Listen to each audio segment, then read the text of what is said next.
हाँ तो बच्चों, रिडक्स और क्रिया के हम वीडियो लेक्चर नंबर 3 में पढ़ेंगे कि आक्सीकरण संख्या पे आधारित हम कुछ प्रश्न लगाएंगे।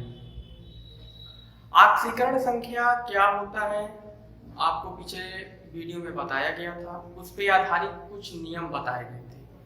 अब इसके बाद उस पे आधारित हम कुछ क्वेश्चन करेंगे जिसमें हम बताएंगे, निकालेंगे कि आक्सीकरण संख्या कैसे किसी तत्व की निकलती है, किसी यौगिक या किसी आयन में। तो आपको इसके लिए नियम पता होना चाहिए। नियम हमने बताया भी था कि हाइड्रोजन की आक्सीकरण संख्या +1, ऑक्सीजन की -2, फर्स्ट ए समूह, सेकेंड ए समूह +1 +2, ऐसे आपको रूल पता होने चाहिए। तो रूल आपको याद हो गया होगा। तो इसके बाद हम अब ये आक्सीकरण संख्या निकालते हैं। तो पहला प्रश्न करते हैं, दिया है कार्बन डाइऑक्साइड।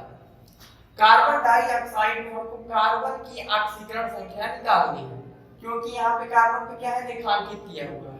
तो अगर इसमें कार्बन की ऑक्सीकरण संख्या निकालनी है तो जिस यौगिक या जिस आयन में हमको जिस तत्व की ऑक्सीकरण संख्या निकालनी है उसको यक्स मानते हैं।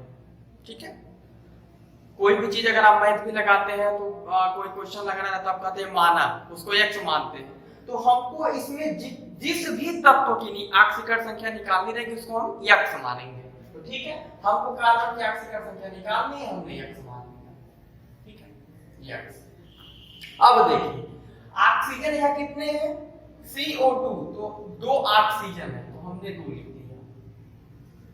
और आपको नियम में बताया गया है कि ऑक्सीजन की ऑक्सीकरण संख्या -2 होती है। तो हमने क्या किया, -2 से गुणा कर दिया और बराबर, यहाँ बराबर क्या लिख देंगे, 0 लिख देंगे। ठीक है, अब यक्स प्लस 2 में 2 का गुणा करेंगे तो 2 दूना 4, ये तो पता है। और सिंपल बात है कि प्लस में जब माइनस का गुणा होता है तो क्या होता है, माइनस होता है। प्लस में माइनस का गुणा होगा तो माइनस, तो 2 दूना 4, ये क्या हो गया, ये पूरा हमारा टर्म क्या हो जाएगा, -4 बराबर 0।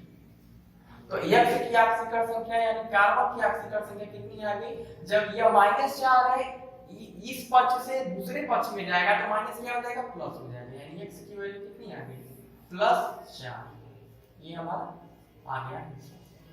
ठीक है, कि हमने 2 ऑक्सीजन था तो 2 लिख दिया। ऑक्सीजन की ऑक्सीकरण संख्या -2 होती है तो -2 से हमने क्या कर दिया, गुणा कर दिया। तो 2 में -2 बराबर 0, 2 का 2 में गुणा होगा तो 4 होगा। क्योंकि ये +2 है, माइनस है, तो प्लस और माइनस से गुणा माइनस होता है, इसमें लिख दिया -4 बराबर 0।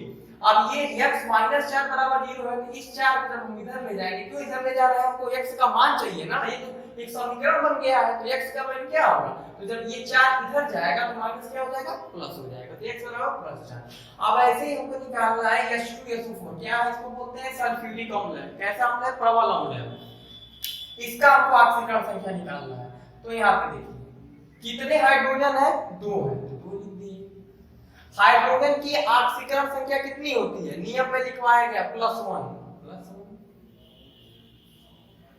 अब देखिए सल्फर का निकालना है, इसको x मान लीजिए, प्लस कितने ऑक्सीजन है, H2SO4, 4 कितने ऑक्सीजन है, 4 है, तो 4 लिख दिए। और ऑक्सीजन की ऑक्सीकरण संख्या -2 बराबर 0। अब सिंपल बात, 2 में 1 का गुणा होगा तो 2 होगा, प्लस है तो यहाँ +2 लिखे, यहाँ लिखे प्लस यक्स। अब देखिए 4 में 2 का गुणा होगा तो 8, और ये माइनस है और ये क्या है, प्लस है, तो प्लस होने में माइनस से गुणा होगा तो माइनस, यानी 4 गुना 8 -8 बराबर 0। तो अब यहाँ से x की वैल्यू कितनी आ जाएगी, x बराबर, अब देखिए इसको इधर भेज दीजिए तो 8, ये माइनस है तो प्लस हो गया, और ये प्लस है तो इधर जाएगा तो क्या हो जाएगा, माइनस। ठीक है, ये हमारा माइनस है, इधर गया तो प्लस हुआ, माइनस प्लस हुआ, और ये प्लस है तो क्या हो जाएगा, माइनस हो जाएगा। ठीक उसका उल्टा हो जाता है। तो x की वैल्यू कितनी आ गई, 8 से 2 गया 6, तो x बराबर +6। तो ये हमारा ऑक्सीकरण संख्या आ गया किसका, सल्फर का H2SO4 में कितना +6 आ गया। अब देखिए नाइट्रिक एसिड का, इसमें हमको किसका निकालना है, नाइट्रोजन का। तीनों क्वेश्चन में अलग अलग तत्व है, उसमें कार्बन है, इसमें सल्फर है, इसमें नाइट्रोजन है, इसका निकालना है, ऐसे करते हैं क्या। तो ठीक है ऐसे ही। हाइड्रोजन कितना है, एक है, तो हाइड्रोजन की ऑक्सीजन से +1 लिख दिया हमने, ठीक है। नाइट्रोजन का निकालना है, उसको x मान लिए, x प्लस कितने ऑक्सीजन है, 3 ऑक्सीजन है, तो 3, ठीक है। और ऑक्सीजन की ऑक्सीजन संख्या -2 बराबर 0, ठीक है। अब देखिए ये हो गया +1 प्लस x और फिर वही बात सिंपल है, 3 गुना 6 प्लस में माइनस से गुणा होगा माइनस, -6 बराबर 0। तो x बराबर क्या हो जाएगा, x बराबर निकालें तो ये माइनस इधर दे देंगे तो 6 हो गया, माइनस है तो इधर जाएगा तो प्लस हो गया, और ये प्लस इधर जाएगा तो माइनस हो गया।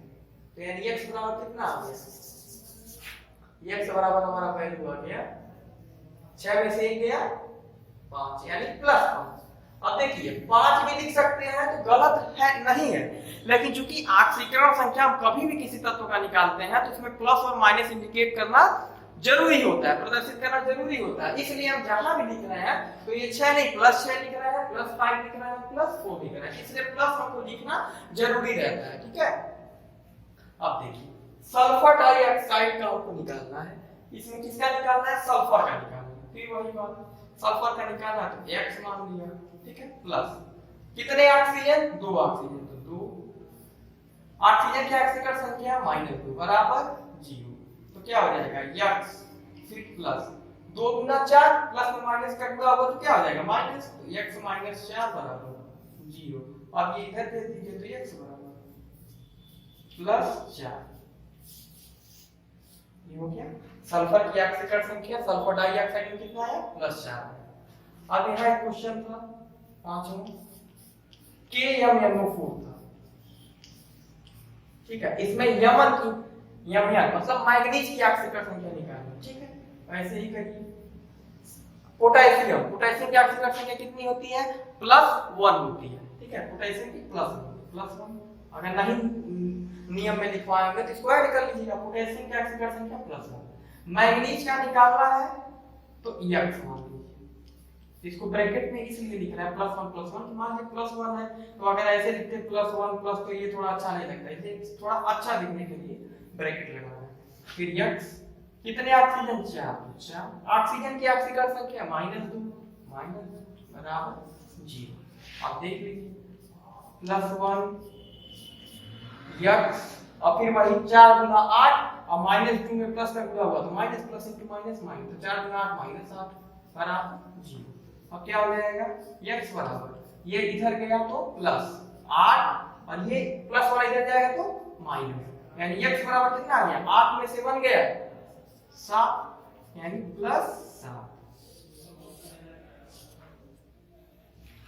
तो ये थी ऑक्सीकरण संख्या अलग अलग, इसको आप नोट कर लीजिएगा या स्क्रीनशॉट ले लीजिएगा। कार्बन डाइऑक्साइड में कार्बन का, सल्फर H2SO4 में सल्फर का, HNO3 में N का, SO2 में S का, KMnO4 में Mn का। तो ये थी ऑक्सीकरण संख्या। हाँ तो अब हम ऑक्सीकरण संख्या यौगिक क्या निकाले थे, अब हम निकालेंगे आयन का। तो पहला ऑक्सीकरण संख्या है CO3 ठीक है।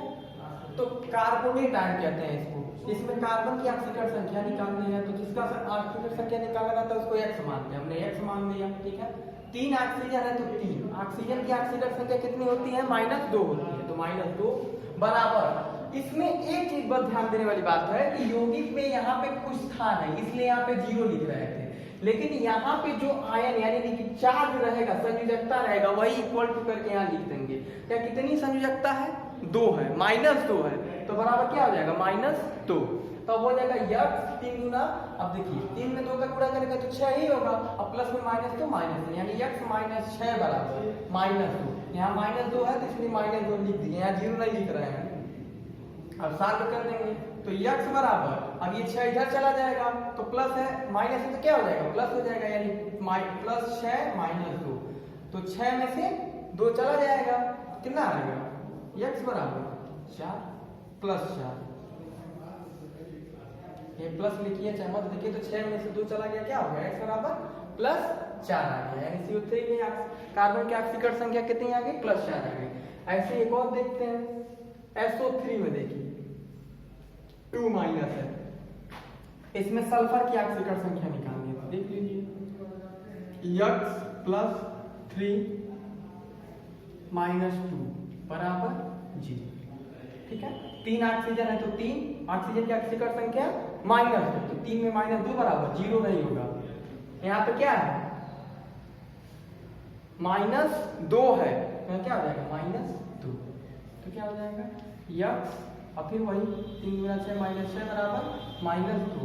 अब ये इधर जाएगा तो प्लस हो जाएगा, x बराबर 6 -2, तो x बराबर +4। तो यानी आयन की ऑक्सीकरण संख्या जब भी हम निकालेंगे तो उस पर ध्यान देंगे कि जितना माइनस रहेगा या प्लस रहेगा उतना बराबर क्या हो जाएगा, वो प्लस उधर लिख देंगे। तो ये थी ऑक्सीकरण संख्या। अब इसके आधार पे आपको कुछ क्वेश्चन जो बुक में आपके बुक में एनसीईआरटी में दिए हुए हैं उन क्वेश्चनों को आप करिएगा, और बाकी जितने भी क्वेश्चन होंगे दिक्कत होगी, इसके अलावा अन्य भी क्वेश्चन हम करवा देंगे, लेकिन ये जितने क्वेश्चन प्रैक्टिस करिए तो चीजें ज्यादा क्लियर होंगी। तो ये था आयन का और वो यौगिक का। ठीक है, थैंक यू।